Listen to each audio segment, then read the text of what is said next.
Hello everyone and welcome back to my channel. No nail polish. I haven't got any nail polish on today. Anyway, just in case someone says, "Where's your nail polish, Alison?" I am going to do something and I'm calling it opposites attract. Now look at this. This yarn has these little squares, little tufts of almost like nylon on them, and it was quite a large reel, and it was donated to me by a lady called Terry. This was on another donation that I got, and this is ice yarn and it's really soft. This is a baby merino. Now opposite soft, kind of sort of rough and quite tough as well. Rough and tough meets smooth. Now, I had a friend and she wanted me to crochet a sensory square, not a great big blanket, just what's called a grab blanket. Now, a grab blanket is like the size of a little cuddle blanket, about a 12 by 12 inch square, maybe 15-inch square, just for a child to hold on to and to feel and just to get some sense of different textures. I got asked, could you please crochet a sensory type blanket? And this is what I came up with. Look at this. Now, what I want to say to you is, if you've got any strange yarns and you think, what am I going to be able to do with that? It might be a little scratchy to use as a garment, but look what I've done with it. When you mix this one with a soft yarn, you come up with this. Look at this.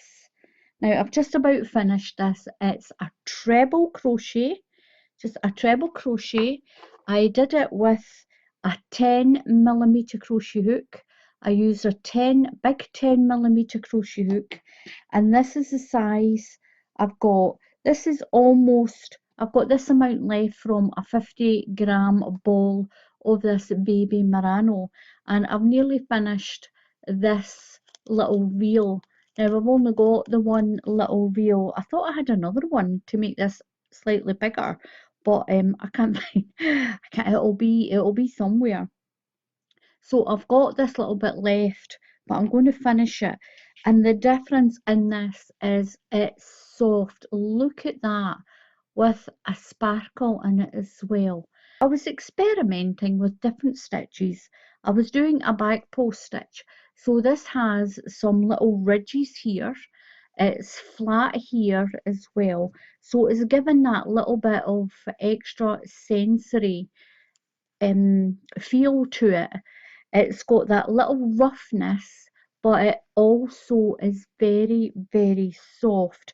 So it is worthwhile mixing yarns. Don't be afraid to mix yarns. Also, the thing is with this type of blanket, you can use it like a stress blanket. You can just put that down the side of your sofa and then just pull it out.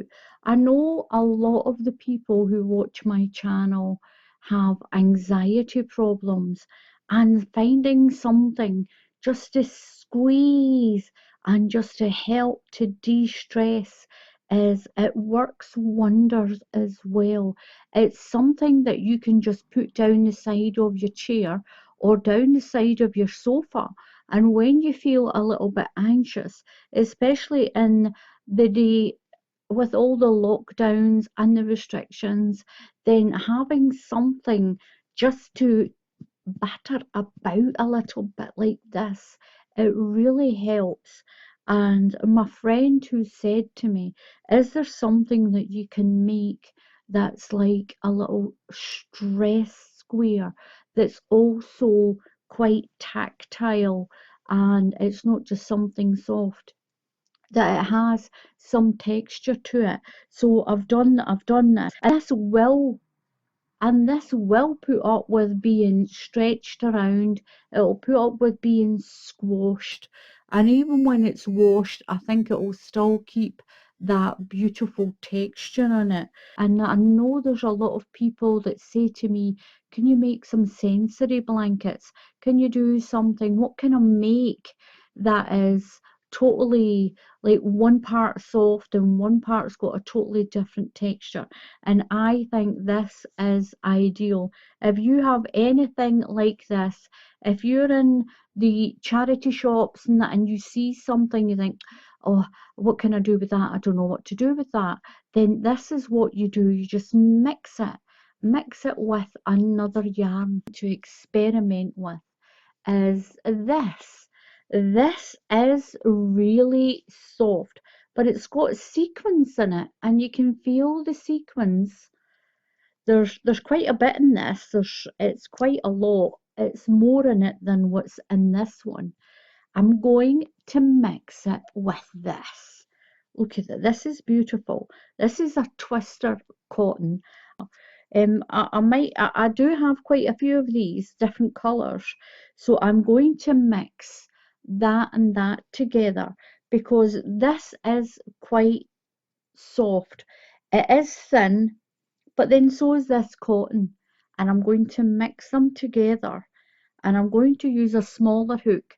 I'm going to use this 4.5. This is a UK 4.5 millimeter hook, and I'm going to do those.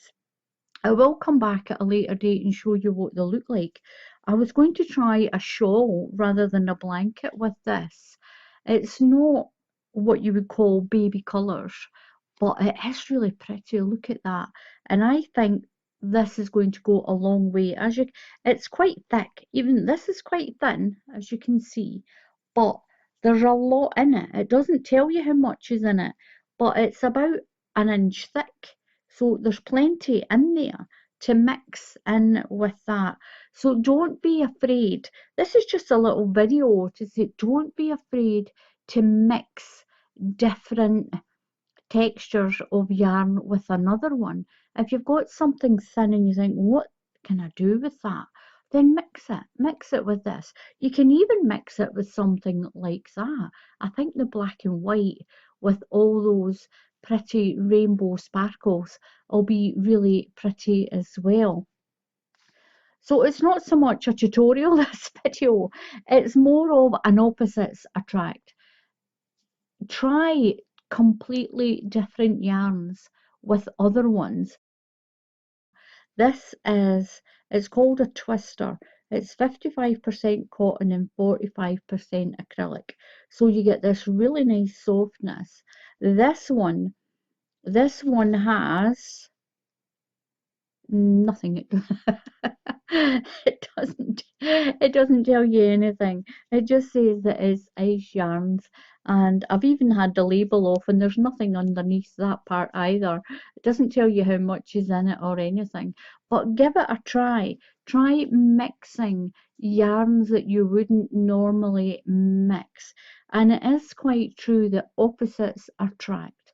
You've got a slightly rough but beautiful yarn and something that is amazingly soft. Anything, even if it's just acrylic yarn, any yarn, then mix two totally different textures of yarn and you'll come up with a sensory blanket or a little sensory tactile little grab blanket, really, because that's what it is. And you'll come up with something like that out of two simple yarns, and it could help someone so much.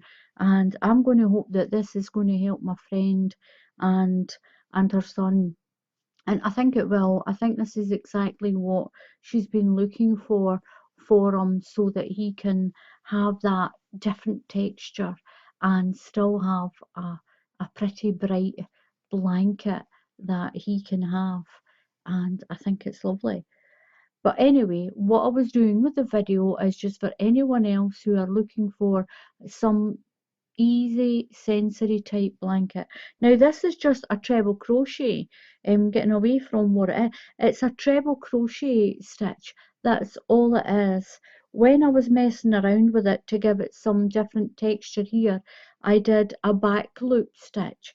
I just went into the back loop of the stitch, and then I did the same on the back loop on the next row, and then I just changed it to treble crochet. If you're in the USA, this is a double crochet stitch, and it shows that using completely opposite yarns do work. So I hope this helps some of the people who are looking for sensory type blankets and just little grab blankets like this that they can pick up. It's not scratchy, but it is very texture. I wish you could feel it. It's not scratchy at all, but you can feel that texture of that yarn, and it's lovely. It really is. I mean, I've been sitting here doing this myself, and it really is a great stress buster as well. So if you have any anxiety issues, one of these, just sitting down in the corner of your sofa or your chair, I mean, you're sitting watching the TV, and it's a little bit like when you make bread, when you make a bread dough, and you sit and it's very therapeutic. It's very therapeutic, and I think my friend's going to really like this. I really do, and it'll just go back into shape as well. So thank you very much for watching. Try opposites attract. Try using two extreme different yarns and see what you can come up with. So please, if you haven't already, then subscribe to my channel. And if you click on that bell icon, then YouTube will tell you when I put up another tutorial. So until the next time, happy crafting, and I'll see you all again soon. Goodbye.